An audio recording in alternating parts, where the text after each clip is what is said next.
Hi സുഹൃത്തുക്കളെ, HST physical science പരീക്ഷ എങ്ങനെ ഉണ്ടായിരുന്നു? രാവിലെ നടന്ന പരീക്ഷ ഒരുപാട് ഉദ്യോഗാർത്ഥികൾ നമ്മളോട് കമന്റ്സ് പറയുന്നുണ്ട്. അത്യാവശ്യം നിലവാരമുള്ള ഒരു പരീക്ഷ തന്നെയായിരുന്നു. അപ്പൊ നമുക്കതിന്റെ ഒരു tentative answer key I+ prepare ചെയ്ത് നോക്കാം. ഇത് ഇവിടെ ഈ സ്ക്രീനിൽ നിങ്ങൾ കാണുന്നത് കോഡ് സിയുടെ ആൻസർ കീ ആണ്. ആ ക്വസ്റ്റ്യൻ പേപ്പർ അനുസരിച്ചുള്ള ആൻസർ കീ ആണ്, ടെന്റേറ്റീവ് ആയിട്ടുള്ള കീ ആണ്. PSCയുടെ ആൻസർ കീ വരുമ്പോൾ ഇതിൽ നിന്ന് ചെറിയ മാറ്റങ്ങളൊക്കെ നമുക്ക് പ്രതീക്ഷിക്കാം. എങ്കിലും ഒരു ഏകദേശ ഐഡിയ നിങ്ങൾക്ക് കിട്ടാൻ സഹായകരമാകും. പരീക്ഷ എങ്ങനെ ഉണ്ടായിരുന്നു എന്നുള്ളത് നിങ്ങളൊന്ന് കമന്റ് ചെയ്യുക. എല്ലാവർക്കും ഒരു ഏത് നിലവാരത്തിലായിരുന്നു പരീക്ഷ അനുഭവപ്പെട്ടത് എന്നുള്ളതും ജസ്റ്റ് ഒന്ന് കമന്റ് ചെയ്യുക. അപ്പൊ നമുക്ക് ആൻസേഴ്സിലേക്ക് പോകാം. ആദ്യം ജനറൽ പാർട്ടാണ്. Arrange the following events in chronological order. Surat split, Lucknow pact, Chauri Chaura incident, Rowlatt bills നോക്കുമ്പോൾ ഓപ്ഷൻ ബി ആണ്. 1 സൂററ്റ് സ്പ്ലിറ്റ്, 2 ലക്നൌ പാക്ട്, 4 പിന്നീട് റൗലറ്റ് ബിൽസ്, പിന്നെ ചേരി ചൗര ഇൻസിഡന്റ്. ഓപ്ഷൻ ബി ആണ് ഒന്നാമത്തെ ചോദ്യത്തിന്റെ ആൻസർ ആയിട്ട് വരുന്നത്. ദെൻ രണ്ടാമത്തെ ചോദ്യം, after the denial of the 11-point ultimatum by the British government Gandhi began. Gandhi അതിനുശേഷം ഏത് മൂവ്മെന്റ് ആണ് സ്റ്റാർട്ട് ചെയ്തത് എന്നുള്ളതാണ്. സിവിൽ ഡിസൊബീഡിയൻസ് മൂവ്മെന്റ് ആണ് ഈ ഒരു സംഭവത്തിന് ശേഷം ഗാന്ധിജി ആരംഭിച്ചത്. മൂന്നാമത്തെ ചോദ്യം, who was the first president of Travancore state കോൺഗ്രസിന്റെ ആദ്യത്തെ പ്രസിഡന്റ് ആരായിരുന്നു എന്നുള്ളതാണ്. ഇതൊക്കെ ഡയറക്റ്റ് ആയിട്ടുള്ള ക്വസ്റ്റ്യൻ തന്നെയാണ്. പട്ടം താണുപിള്ള തന്നെയാണ്. ആൻസർ ഓപ്ഷൻ എ ആണ്. ദെൻ നാലാമത്തെ ചോദ്യം, the first all Kerala political conference എവിടെ വെച്ചാണ് നടത്തിയത്? ഇതും നമ്മൾ റിനൈസൻസിലൊക്കെ ഇന്ത്യൻ ഫ്രീഡം സ്ട്രഗിളിലൊക്കെ വളരെ കൃത്യമായിട്ട് പഠിക്കുന്നുണ്ട്. ഒറ്റപ്പാലം ആയിരുന്നു ഇതിന്റെ ആൻസർ. ദെൻ കൊല്ലം എറ സ്റ്റാർട്ടഡ് ഇൻ. ഇതും നമ്മൾ ഡയറക്റ്റ് ആയിട്ടുള്ള ഒരു ചോദ്യം തന്നെയാണ്. കൊല്ലം എറ ഏത് വർഷമാണ്? 825 CE ആണ് ഇതിന്റെ ആൻസർ. ഓപ്ഷൻ എ ആണ് അഞ്ചാമത്തെ ചോദ്യത്തിന്റെ. ആറാമത്തെ ചോദ്യം ഒരു സ്റ്റേറ്റ്മെന്റ് വൈസ് ക്വസ്റ്റ്യൻ ആണ്. Which of the following statements are correct with respect to Dada Saheb Phalke award? Dada Saheb Phalke അവാർഡുമായി ബന്ധപ്പെട്ട ചില ഫാക്ടുകൾ. The award was instituted in 1969. It is an annual award given by Dada Saheb Phalke Trust. Dada Saheb Phalke is considered as the father of Indian cinema. Devika Rani was the first recipient of the award. 1, 3 and 4. 1, 3, 4 ആണ് correct. Annual award given by Dada Saheb Phalke Trust എന്നുള്ളത് തെറ്റാണ്. ബാക്കി ഒക്കെ ശരിയാണ്. Option B is the correct answer. ഏഴാമത്തെ ചോദ്യം, which year was the Universal Declaration of Human Rights adopt ചെയ്ത വർഷം ഏത്? UN രണ്ടാം ലോകമഹായുദ്ധത്തിന് ശേഷമാണ്. 1948 ആണ് ഇതിന്റെ കറക്റ്റ് ആൻസർ. Option D. എട്ടാമത്തെ ചോദ്യത്തിലേക്ക് പോവുകയാണെങ്കിൽ, which of the following statements correct with respect to Shubhanshu ശുക്ലയുമായി ബന്ധപ്പെട്ട പ്രധാനപ്പെട്ട ഇപ്പോഴത്തെ റീസെന്റ് ആയിട്ടുള്ള കറന്റ് അഫയേഴ്സ് ആണിത്.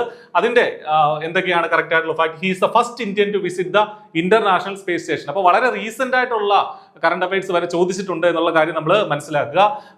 He is the first Indian to visit the international space station correct ആണ്. He is the group captain in the Indian air force, അതും correct ആണ്. He is a native of Madhya Pradesh, അത് നമുക്ക് ശരിയല്ല. He is the second Indian ever to travel in space, അത് correct ആണ്. രാകേഷ് ശർമ്മയ്ക്ക് ശേഷം ഇദ്ദേഹമാണ്. So option C, only 1, 2 and 4. Then ഒമ്പതാമത്തെ ചോദ്യം, who is the air chief marshal of India? ഇതും കറന്റ് അഫയേഴ്സിൽ വന്നാണ്. നിലവിലെ ഇന്ത്യയുടെ എയർ ചീഫ് മാർഷൽ ആരാണ്? Option A, AP Singh is the correct answer. The first missionary to India send by London mission society. LMSന്റെ ആദ്യത്തെ മിഷണറി ആയിരുന്നു നഥാനിയൽ ഫോർസിത്ത് എന്നുള്ളതാണ്. Option B. ഇത് നമ്മൾ റിനൈസൻസിൽ പഠിക്കുന്നതാണ്. 11ാമത്തെ ചോദ്യം, which of the following is a work of Rammohan Roy? ബ്രഹ്മോധർമ്മയാണ്. Option D is the correct answer. 12ാമത്തെ ചോദ്യം, which of the following reform organisation had the origin in western India? Western ഇന്ത്യയിൽ ഉത്ഭവിച്ചത് ഏതാണ്? ഇതെല്ലാം പരമഹംസ വന്ദാലി, മാനവ ധർമ്മസഭ, പ്രാർത്ഥന സമാജ്, ആര്യ സമാജ്, ഇതെല്ലാം വെസ്റ്റേൺ ഇന്ത്യയിലാണ് ഒറിജിനേറ്റ് ചെയ്തത്. ദെൻ ശ്രീനാരായണ ഗുരുവിന്റെ സംസ്കൃതത്തിലും മലയാളത്തിലും കമ്പൈൻഡ് ആയിട്ടുള്ള വർക്ക് ഏതാണെന്നുള്ളതാണ്. ഓപ്ഷൻ സി, ജാതി മീമാംസ. മീമാംസ എന്നുള്ള വാക്ക് തന്നെ സംസ്കൃതമാണ്.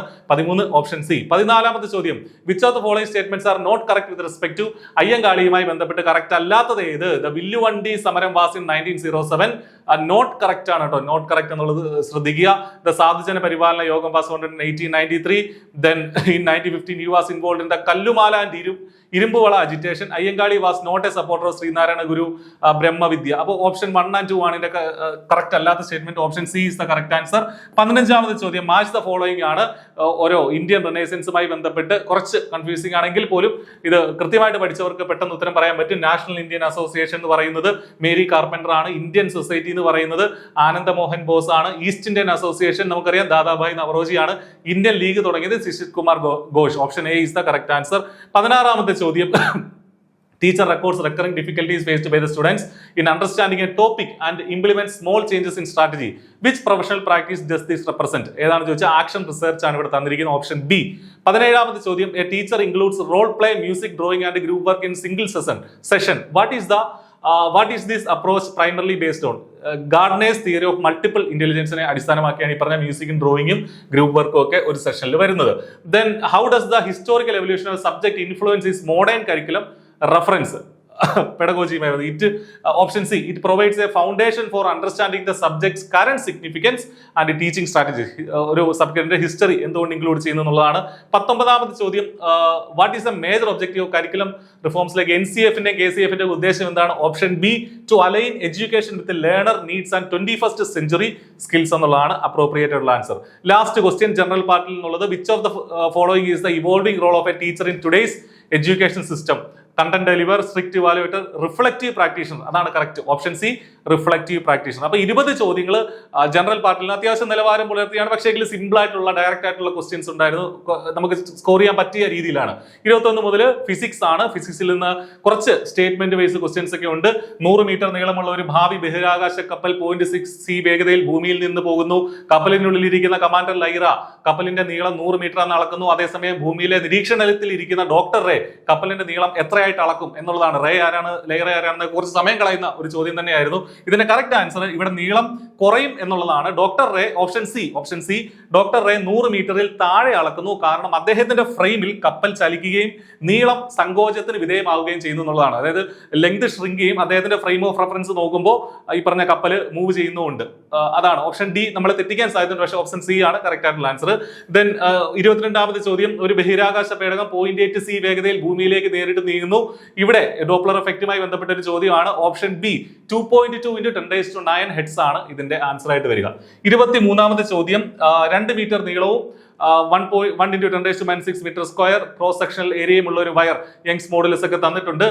അതുപോലെ തന്നെ മറ്റൊരു വയർ അതിന്റെ എന്താണ് വ്യാസം ഇരട്ടിയാക്കിയാൽ അതേ ബലം ഉപയോഗിച്ച് നീട്ടുകയാണെങ്കിൽ എന്ത് സംഭവിക്കും എന്നുള്ളതാണ്. ഓപ്ഷൻ സി നേർത്ത വയർ കൂടുതൽ നീട്ടുന്നത് ക്രോസ് സെക്ഷണൽ ഏരിയയ്ക്ക് വിപരീത അനുപാതത്തിലായതിനാലാണ്. അപ്പം എന്തുകൊണ്ടാണ് നേർത്ത വയർ കൂടുതൽ നീളുന്നത് എന്നുള്ളതാണ് അതിന്റെ ഉത്തരമാണ്. ക്രോസ് സെക്ഷണൽ ഏരിയയ്ക്ക് വിപരീത അനുപാതം. Option C is the correct answer. 24ാമത് ചോദ്യം, ക്യാപ്പിലറി റൈസുമായി ബന്ധപ്പെട്ട ഒരു ചോദ്യം. ക്യാപ്പിലറി 20 ഡിഗ്രി സെൽഷ്യസിൽ H ഉയരമുള്ള ജലവർദ്ധനവ് കാണിക്കുന്നു. അങ്ങനെയാണെങ്കിൽ സർഫസ് ടെൻഷൻ, താപനില വർദ്ധിക്കുകയാണെങ്കിൽ സർഫസ് ടെൻഷൻ കുറയുന്നു. അങ്ങനെയാണെങ്കിൽ ഏതാണ് ശരിയായിട്ടുള്ള നിരീക്ഷണം എന്നുള്ളതാണ്. താപനില വർദ്ധിക്കുമ്പോൾ സർഫസ് ടെൻഷൻ കുറയുന്നു, അതിനൊപ്പം തന്നെ ജലനിരപ്പ് കുറയുന്നു, ക്യാപ്പിലറി ഫോൾ അവിടെ ഉണ്ടാവുന്നു എന്നുള്ളതാണ്. Option C is the correct answer. 25ാമത് ചോദ്യം, കാറ്റുള്ള ഒരു ദിവസം ഒരു നീണ്ട തൂക്കുപാലത്തിലൂടെ ഒരേ സമയം മാർച്ച് ചെയ്യുന്ന ഒരു കൂട്ടം സൈനികർക്ക് പാതി വഴിയിൽ പടി മുറിച്ച് കിടക്കാൻ ആജ്ഞാപിക്കുന്നു. കാറ്റ് അസാധാരണമായ വിധം ശക്തമല്ലാതിരുന്നിട്ടും ഒരു പാലം ശക്തമായി ആന്തോളനം ചെയ്യാൻ തുടങ്ങി. ഒടുവിൽ തകർന്നു വീണ ഒരു പ്രസിദ്ധമായ സംഭവം കമാൻഡർ ഓർമ്മിപ്പിക്കുന്നു. ആ തകർച്ചയ്ക്ക് ഏറ്റവും കാരണമായ ഭൗതിക പ്രതിഭാസം ഏതാണ്? ഇത് ചില ക്വസ്റ്റ്യൻസ് ഒക്കെ ഇംഗ്ലീഷിൽ നിന്ന് അതേപടി മലയാളത്തിലേക്ക് ട്രാൻസ്ലേറ്റ് ചെയ്തതിന്റെ ഒരു പ്രശ്നമൊക്കെ ഇംഗ്ലീഷ് ഈ മലയാളം ചോദ്യങ്ങൾക്കുണ്ട്. എങ്കിൽ പോലും നമുക്ക് ഇതിൽ നിന്ന് ഉത്തരം എഴുതാനായിട്ട് സാധിക്കും. ഓപ്ഷൻ സി അനുരണനം ഉണ്ടായി, താളാത്മകമായ മാർച്ചിങ് അല്ലെങ്കിൽ കാറ്റ് പാലത്തിന്റെ സ്വാഭാവിക ആവൃത്തിയുമായി പൊരുത്തപ്പെടുകയും ആന്തോളനങ്ങൾ വർദ്ധിപ്പിക്കുകയും ചെയ്തു എന്നുള്ളതാണ്. അവിടെ റെസൊണൻസ് ക്രിയേറ്റ് ചെയ്യപ്പെട്ടു എന്നുള്ളതാണ്. Option C is the correct answer. 26ാമത് ചോദ്യം, M = 100 കിലോഗ്രാം പിണ്ഡവും R = 2 മീറ്റർ ആരവുമുള്ള ഒരു ഏകീകൃത വൃത്താകൃതിയിലുള്ള പ്ലാറ്റ്ഫോം, അതുമായി ബന്ധപ്പെട്ട ഒരു ആംഗുലാർ വെലോസിറ്റിയുമായി ബന്ധപ്പെട്ട ഒരു ചോദ്യമാണ്. ഇതിന്റെ ഉത്തരം എന്ന് പറയുന്നത് ഓപ്ഷൻ ബി ആണ്. Option B ω <2 radian/s.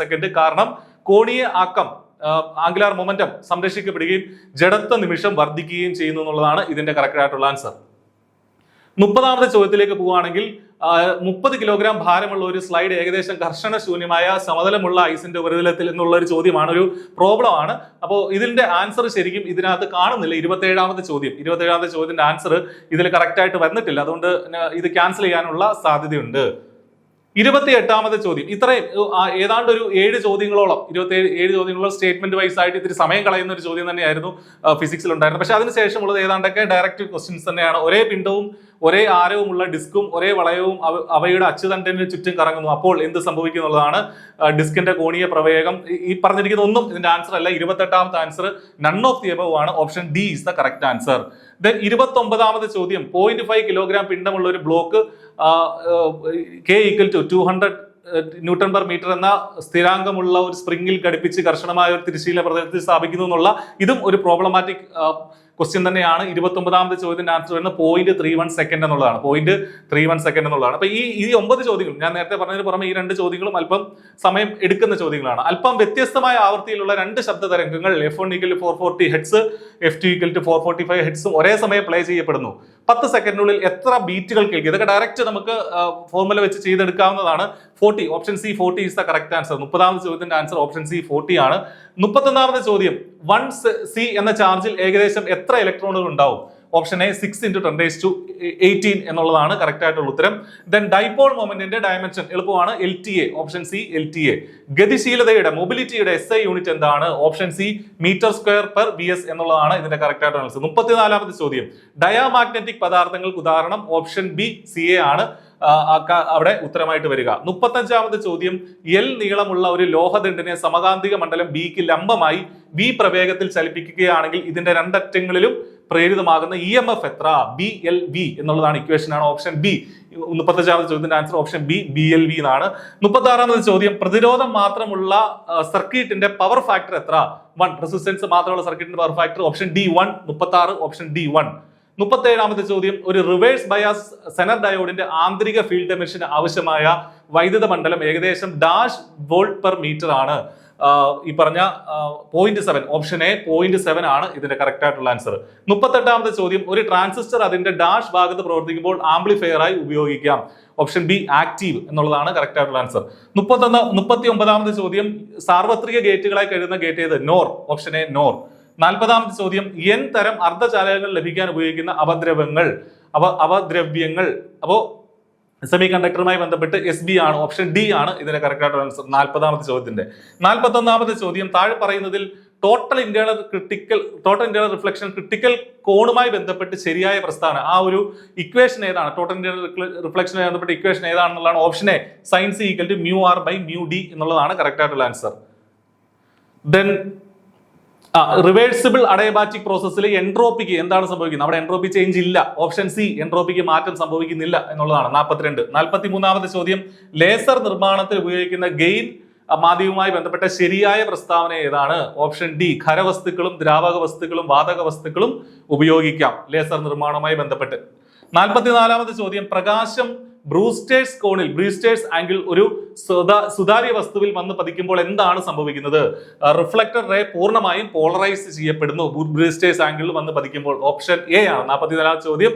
Option A is the correct answer. 45ാമത്തെ ചോദ്യം, ഫ്രിഞ്ച് വിഡ്ത്ത് കൂടുതലുള്ള ഇന്റർഫറൻസ് പാറ്റേൺ താഴെ തന്നിരിക്കുന്നതിൽ ഏത് മോണോക്രോമാറ്റിക് തരംഗത്തിൻ്റെതാണ്? അപ്പൊ റെഡ് ലൈറ്റിനാണ് ഏറ്റവും കൂടുതൽ ഈ പറഞ്ഞ ഈ ഫ്രിഞ്ച് വിഡ്ത്ത് കൂടുതലുള്ള ഇന്റർഫറൻസ് പാറ്റേൺ ഏതിനാണ് വരുന്നത് എന്നുള്ളതാണ്. അത് റെഡ് ലൈറ്റിന്റെ മോണോക്രോമാറ്റിക് തരംഗത്തിനാണ്. 46ാമത്തെ ചോദ്യം, താഴെ പറയുന്നവയിൽ ഇലാസ്റ്റിക് സ്കേറ്റിംഗ് അല്ലാത്തത് ഏതാണ്? ഇലാസ്റ്റിക് സ്കേറ്റിംഗ് അല്ലാത്തത് റാമൻ സ്കേറ്ററിംഗ്. ഇലാസ്റ്റിക് സ്കേറ്ററിംഗ് അല്ലാത്തത് രാമൻ സ്കേറ്ററിംഗ് ആണ്.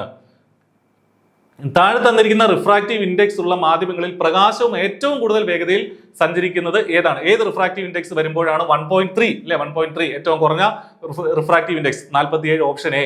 48ന്റെ ചോദ്യം, ഒരു ഒപ്റ്റിക്കൽ ഫൈബറിന്റെ ന്യൂമറിക്കൽ അപ്പർച്ചർ താഴെ തന്നിരിക്കുന്ന ഏതെല്ലാം ഘടകങ്ങളെ ആശ്രയിക്കുന്നു? കോർ മാധ്യമത്തിന്റെയും ക്ലാഡിംഗ് മാധ്യമത്തിന്റെയും റിഫ്രാക്റ്റീവ് ഇൻഡെക്സിനെയും അത് അഫക്ട് ചെയ്യുന്നു, ഇതിനെയൊക്കെ ആശ്രയിക്കുന്നു എന്നുള്ളതാണ് ഒപ്റ്റിക്കൽ ഫൈബറിന്റെ ന്യൂമറിക്കൽ അപ്പർച്ചർ. ദെൻ 49ാമത്തെ ചോദ്യത്തിലേക്ക് പോകുമ്പോൾ, 2 പാർട്ടിക്കിൾസ് ഉള്ള ഒരു സിസ്റ്റത്തിന്റെ ഫേസ് സ്പേസ് ഡയമെൻഷൻ താഴെ തന്നിരിക്കുന്നതിൽ ഏതാണ്? 12. ഓപ്ഷൻ സി 12 ആണ് ആൻസർ ആയിട്ട് വരിക. 49. 50ാമത്തെ ചോദ്യം, സാധാരണ താപനിലയിൽ മാക്സ്വെൽ ബോൾട്സ്മാൻ ഡിസ്ട്രിബ്യൂഷൻ ലോ താഴെ പറയുന്നവയിൽ ഏത് കണികകളാണ് അനുസരിക്കുന്നത്? Option D ideal gas molecules ആണ് അനുസരിക്കുന്നത്. ഈ പറഞ്ഞ മാക്സ്വെൽ ബോൾട്സ്മാൻ ഡിസ്ട്രിബ്യൂഷൻ എന്നൊക്കെ ആ ലോയൊക്കെ അനുസരിക്കുന്നത്. 51ാമത്തെ ചോദ്യം, ഹൈഡ്രജന്റെ ബാൾമർ ശ്രേണിയിൽ കാണപ്പെടുന്ന തരംഗം ഏതാണ്? ഓപ്ഷൻ സി വിസിബിൾ തരംഗമാണ് ഈ പറഞ്ഞ ബാൾമർ ശ്രേണിയിൽ കാണപ്പെടുന്നത്. സൂപ്പർ കണ്ടക്ടിവിറ്റി കാണിക്കുന്നത് എപ്പോഴാണ്? സിമ്പിൾ ആയിട്ടുള്ള ചോദ്യമാണ്, ക്രിട്ടിക്കൽ താപനിലയ്ക്ക് താഴെ. 53ാമത്തെ ചോദ്യം, ഹൈഡ്രജൻ ആറ്റത്തിൽ ബോർ മോഡലിന്റെ എനർജി ലെവൽ എത്രയാണ്? En = 13.6/n² എന്നുള്ളതാണ് ഇതിന്റെ ആൻസർ. 54ാമത്തെ ചോദ്യം, ഷ്രോഡിംഗർ സമവാക്യത്തിന്റെ സമയസ്വതന്ത്ര രൂപം ടൈം ഇൻഡിപെൻഡന്റ് രൂപം Hψ = Eψ എന്നുള്ളതാണ്. Option A. 55ാമത്തെ ചോദ്യം, മില്ലർ ഇൻഡിസസിൽ പ്ലെയിൻ 100 ഈ പ്ലെയിൻ എന്ത് സൂചിപ്പിക്കുന്നു എന്നുള്ളതാണ്. Option B x = 1 y z = tends to infinity എന്നുള്ളതാണ് ഇതിന്റെ കറക്റ്റ് ആയിട്ടുള്ള ആൻസർ. അതും ഡയറക്റ്റ് ആണ്. 56ാമത്തെ ചോദ്യം, ബ്രാഗ് നിയമം Lλ = 2d sin θd കുറച്ചാൽ തീറ്റ എങ്ങനെ മാറും? തീറ്റ കൂടും എന്നുള്ളതാണ് ഇതിന്റെ correct answer. Option A is the correct answer. 57ാമത്തെ ചോദ്യം, ബോർ മാതൃകയിൽ ഇലക്ട്രോണിന്റെ കോണീയ ആവേഗം ആംഗുലാർ മൊമെന്റം എത്രയാണ്? nh/2π. ഓപ്ഷൻ ഡി nh/2π എന്നുള്ളതാണ്. 58ാമത്തെ ചോദ്യം, താഴെ പറയുന്നവയിൽ ഏതാണ് പ്രകാശത്തിന്റെ തരംഗ സ്വഭാവം പ്രകടമാക്കുന്നത്? ഡിഫ്രാക്ഷൻ ആണ് ഈ പറഞ്ഞ പ്രകാശത്തിന്റെ തരംഗ സ്വഭാവത്തിന്റെ എക്സാമ്പിൾ ആയിട്ട് നമുക്ക് പറയാനായിട്ട് പറ്റുക. Option C is the correct answer. 59ാമത് ചോദ്യം, ഒരു ദ്രവ്യ തരംഗത്തിന്റെ തരംഗ ദൈർഘ്യം അതിന്റെ ആക്കം അനുസരിച്ച് ബന്ധപ്പെട്ടിരിക്കുന്നു.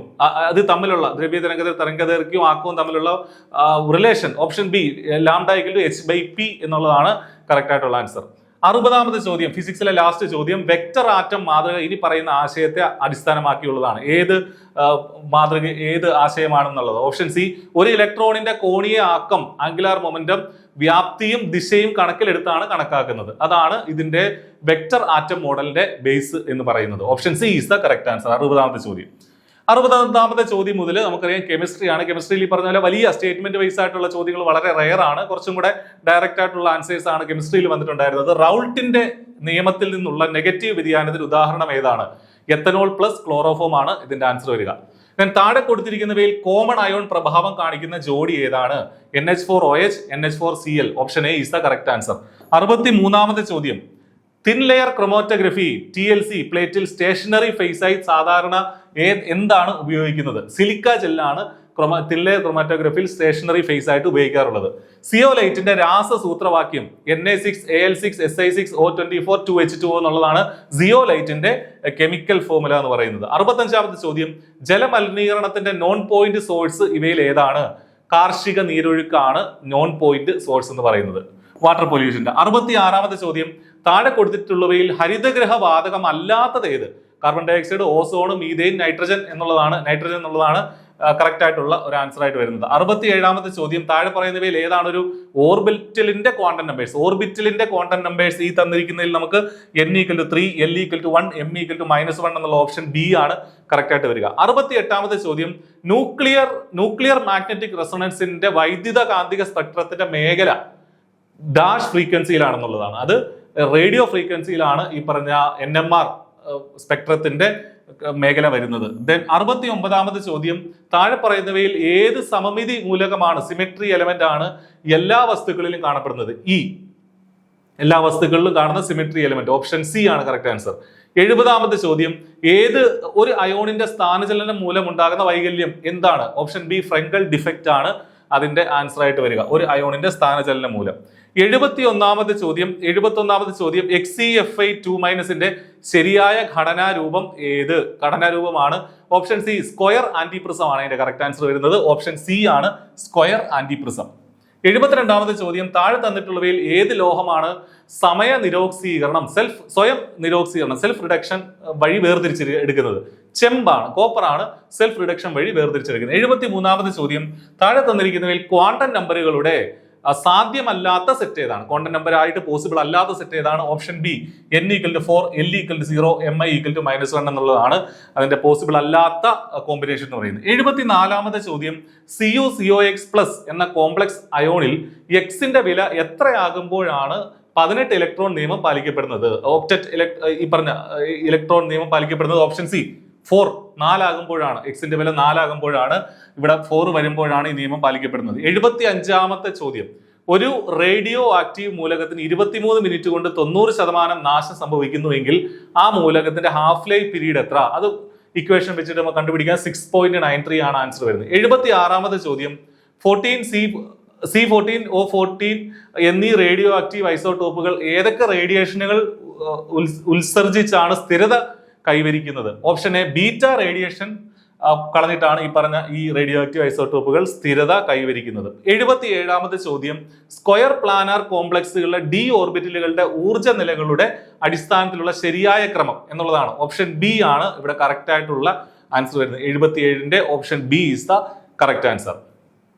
78ാമത്തെ ചോദ്യത്തിലേക്ക് പോവുകയാണെങ്കിൽ CONH3,5SO4Br, CONH3,5BrSO4 എന്നീ കോംപ്ലക്സ് സംയുക്തങ്ങൾ താഴെ പറയുന്നവയിൽ ഏത് ഐസോമറുകൾക്ക് ഉദാഹരണമാണ്? ഓപ്ഷൻ എ അയണൈസേഷൻ ഐസോമറുകൾക്ക് ഉദാഹരണമാണ് ഈ തന്നിട്ടുള്ള കോംപ്ലക്സ് സംയുക്തങ്ങൾ. 79ാമത്തെ ചോദ്യം, താഴെ തന്നിട്ടുള്ള സംയുക്തങ്ങളിൽ ഏത് സംയുക്തമാണ് ഏറ്റവും ശക്തിയുള്ള ഹൈഡ്രജൻ ബോണ്ട് രൂപീകരിക്കുന്നത്?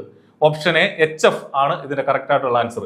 80ാമത്തെ ചോദ്യം, ബോണ്ട് ഓർഡറുകളുടെ അടിസ്ഥാനത്തിൽ ക്രമീകരിക്കുമ്പോൾ താഴെ തന്നിട്ടുള്ളവയിൽ ശരിയായ ക്രമം ഏത്? ബോണ്ട് ഓർഡറുകൾ വെച്ചിട്ട് ക്രമീകരിക്കുകയാണെങ്കിൽ option D O2+, O2 minus O2 minus എന്നുള്ളതാണ്. O2 plus greater than O2 minus greater than O2 2 minus എന്നുള്ളതാണ് കറക്റ്റ് ആയിട്ടുള്ള ആൻസർ. 81ാമത്തെ ചോദ്യം, അത്യധികം ഉയർന്ന താപനിലയിൽ റേറ്റ് സ്ഥിരാങ്കത്തിന്റെ റേറ്റ് കോൺസ്റ്റന്റിന്റെ മൂല്യം ഡാഷ് ആണ്. K = A എന്നുള്ളതാണ് കറക്റ്റ് ആയിട്ടുള്ള answer. Option C K = A. 82ാമത്തെ ചോദ്യം, മഞ്ഞ് ഡാഷ് ടൈപ്പ് കൊളോയിഡൽ സ്വഭാവമുള്ള ലായനിയാണ്. വാതകത്തിൽ ദ്രാവകം ഉണ്ടാവുക എന്നുള്ള തരത്തിലുള്ള കൊളോയിഡലാണ് മഞ്ഞ് എന്നുള്ളത് മനസ്സിലാക്കുക. 83ാമത്തെ ചോദ്യം, ഡാനിയേൽ സെല്ലായ ZnSO4 ഈ ഒരു സെല്ലിന്റെ EMF E1 ആണ്. ഇതിൽ സിങ്ക് സൾഫേറ്റിന്റെ സാന്ദ്രത 1 മോളാർ ആവുകയും കോപ്പർ സൾഫേറ്റിന്റെ സാന്ദ്രത 0.01 മോളാർ ആവുകയും മാറ്റുമ്പോൾ EMF E2 ആയി മാറുന്നു. അങ്ങനെയെങ്കിൽ താഴെ തന്നിരിക്കുന്നതിൽ E1 E2 തമ്മിലുള്ള ബന്ധം എന്താണ് എന്നുള്ളതാണ്. അത് നമ്മൾ കണ്ടെത്തുമ്പോൾ option B E1 greater than E2 എന്നുള്ളതാണ് ഇതിന്റെ correct answer. 83 E1 greater than E2 എന്നുള്ളതാണ്. 84ാമത്തെ ചോദ്യത്തിലേക്ക് വരുമ്പോൾ X2 ഒരു ഇക്വേഷൻ തന്നിട്ടുണ്ട്. മേൽ പറഞ്ഞിരിക്കുന്ന രാസപ്രവർത്തനത്തിൽ ഉൽപ്പന്നമായ XYയുടെ രൂപീകരണ താപം ഹീറ്റ് ഓഫ് ഫോർമേഷൻ എത്ര എന്നുള്ളതാണ്. ഓപ്ഷൻ ഡി Q/2 കാലറി എന്നുള്ളതാണ്. ഇത് ചെയ്യുമ്പോൾ നമുക്ക് ആൻസർ വരിക. 85ാമത്തെ ചോദ്യം, ചുവടെ പറയുന്നവയിൽ ഒരു രാസപ്രവർത്തനത്തിലെ സമതുല്യതാ സ്ഥിരാങ്കത്തിന്റെ മൂല്യത്തെ സ്വാധീനിക്കുന്ന ഘടകം ഏതാണ്? ഓപ്ഷൻ എ ആണ് ഇവിടുത്തെ കറക്റ്റ് ആൻസർ. താപത്തിൽ വരുന്ന മാറ്റം എന്നുള്ളതാണ്. ഓപ്ഷൻ എ ആണ് താപത്തിൽ വരുന്ന മാറ്റം എന്നുള്ളതാണ് ഈ 85ാമത്തെ ചോദ്യത്തിന്റെ ആൻസർ ആയിട്ട് വരിക. 86, തുല്യ അളവിൽ മീഥേനും ഈഥേനും 25 ഡിഗ്രി സെൽഷ്യസ് താപനിലയിൽ ഒരു ഒഴിഞ്ഞ പാത്രത്തിൽ വെക്കുകയാണെങ്കിൽ മൊത്തത്തിലുള്ള മർദ്ദത്തിൽ ഈഥേന്റെ പങ്ക് എത്രയാണ്? ഇതിന്റെ ആൻസർ നമ്മൾ കാൽക്കുലേറ്റ് ചെയ്തിട്ട് ഇതിനകത്ത് വരുന്നില്ല, ഈ ഓപ്ഷനിൽ ഇല്ല എന്നുള്ളതാണ് നമുക്ക് മനസ്സിലാവുന്നത്. മിക്കവാറും ഈ ചോദ്യം ക്യാൻസൽ ചെയ്യാനുള്ള സാധ്യതയുണ്ട്. 86ാമത്തെ ചോദ്യം. 87ാമത്തെ ചോദ്യം, താപനിലയിൽ വ്യത്യാസം വരുത്താതെ ഒരു മോൾ ആദർശവാതകത്തിന്റെ വ്യാപ്തത്തെ 1 ലിറ്ററിൽ നിന്നും 10 ലിറ്ററായി വികസിപ്പിച്ചാൽ ഉണ്ടാകുന്ന ആന്തരിക ഊർജ്ജത്തിന്റെ അളവ് എത്രയാണ്? 0. ഓപ്ഷൻ സി 0 എന്നുള്ളതാണ്. താപനിലയിൽ മാറ്റം വരുത്താതെ വികസിപ്പിക്കുമ്പോഴുള്ള കേസാണ്. 88ാമത്തെ ചോദ്യം, ഒരു സിസ്റ്റത്തിന്റെ അവസ്ഥ നിർണ്ണയിക്കുന്ന ഫേസ് നിയമം ഡാഷ് ആണ്. P+F = C+2 എന്നുള്ളതാണ് ഇതിന്റെ answer. Option A is the correct answer. 89ാമത്തെ ചോദ്യം, താഴെ പറയുന്നവയിൽ KP = KC എന്ന സമവാക്യം ബാധകമാകുന്ന സന്തുലിതാവസ്ഥ ഏതാണ്? ഓപ്ഷൻ ഡി ആണ് ഇതിന്റെ കറക്റ്റ് ആയിട്ടുള്ള ആൻസർ. ഈ ഒരു കെമിക്കൽ ഇക്വേഷൻ ആണ് ഇതിന്റെ കറക്റ്റ് ആയിട്ടുള്ള ആൻസർ. 90ാമത്തെ ചോദ്യത്തിലേക്ക് പോവുകയാണെങ്കിൽ, പൊതു അയോണുകളുള്ള 2 ലവണങ്ങൾ ഒരു ലായനിയിൽ ചേരുമ്പോൾ വിയോജനത്തിന്റെ തോത് എത്രയാണ്? വിയോജനത്തിന്റെ തോത് കുറയുന്നു എന്നുള്ളതാണ് കറക്റ്റ് ആയിട്ടുള്ള answer. Option B is the correct answer. 91ാമത്തെ ചോദ്യം, നൈട്രോ ഗ്രൂപ്പ് പ്രകടിപ്പിക്കുന്ന മീസോമറിക് എഫക്ട് ഏതാണ്? നൈട്രോ ഗ്രൂപ്പ് പ്രകടിപ്പിക്കുന്ന mesomeric effect 91 option B -M എന്നുള്ളതാണ്. 92, രാസപ്രവർത്തന വേളയിൽ 1,2 മീഥൈൽ ഷിഫ്റ്റ് നടക്കാൻ സാധ്യതയുള്ള സംയുക്തം ഏതാണ്? ഓപ്ഷൻ ബി 2-ക്ലോറോബ്യൂട്ടൈൻ ആണ് ഇതിന്റെ കറക്റ്റ് ആയിട്ടുള്ള ആൻസർ. 93ാമത്തെ ചോദ്യം, യൂണിമോളിക്കുലാർ എലിമിനേഷൻ മെക്കാനിസം നടക്കുന്നതിന് ഏറ്റവും അനുയോജ്യമായ സംയുക്തത്തെ തിരഞ്ഞെടുക്കുക. Option C tertiary butyl bromide ആണ് ഇതിന്റെ കറക്റ്റ് ആയിട്ടുള്ള ആൻസർ. 94ാമത്തെ ചോദ്യം, താഴെ തന്നിരിക്കുന്ന അയോണുകളിൽ ഹക്കൽ നിയമപ്രകാരം ആരോമാറ്റിക് ആയിട്ടുള്ളത് ഏതാണെന്നുള്ളതാണ്. Cyclo പ്രൊപ്പനൈൽ cation. ഈ തന്നിരിക്കുന്ന എല്ലാം ഈ പറഞ്ഞ ഹക്കൽ നിയമപ്രകാരം ആരോമാറ്റിക് ആയിട്ടുള്ളതാണ്. 95ാമത്തെ ചോദ്യം, ഗ്രിഗ്നാർഡ് റിയേജന്റുമായിട്ടുള്ള രാസപ്രവർത്തനത്തിന്റെ ഫലമായി സെക്കൻഡറി ആൽക്കഹോൾ നൽകുന്ന സംയുക്തം ഏതാണ്? എഥനോൾ. ഓപ്ഷൻ സി എഥനോൾ ആണ് സെക്കൻഡറി ആൽക്കഹോൾ നൽകുന്നത്. 96ാമത്തെ ചോദ്യം, DNA-യിൽ ഇല്ലാത്തതും എന്നാൽ RNA-യിൽ കാണപ്പെടുന്നതുമായ നൈട്രജൻ ബേസ്. ഇത് എളുപ്പമാണ്. ഓപ്ഷൻ ഡി യുറാസിലാണ് കറക്റ്റ് ആയിട്ടുള്ള ആൻസർ.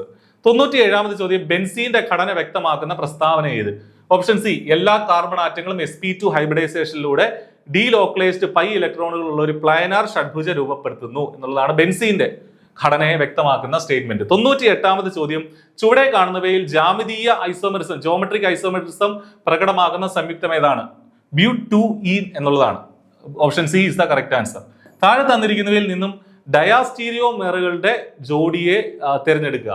സിസ്2 ബ്യൂട്ടീൻ ആൻഡ് ട്രാൻസ്2 ബ്യൂട്ടീൻ ആണ് ഡയാസ്റ്റീരിയോമേഴ്സ് എന്ന് പറയുന്നത്. 100ാമത്തെ ചോദ്യം, സമമിതി സിമെട്രി ഇല്ലാത്തതും 2 കൈറാൽ കേന്ദ്രങ്ങൾ ഉള്ളതുമായ ഒരു സംയുക്തത്തിന് സാധ്യമാകുന്ന സ്റ്റീരിയോ ഐസോമറുകൾ എത്ര?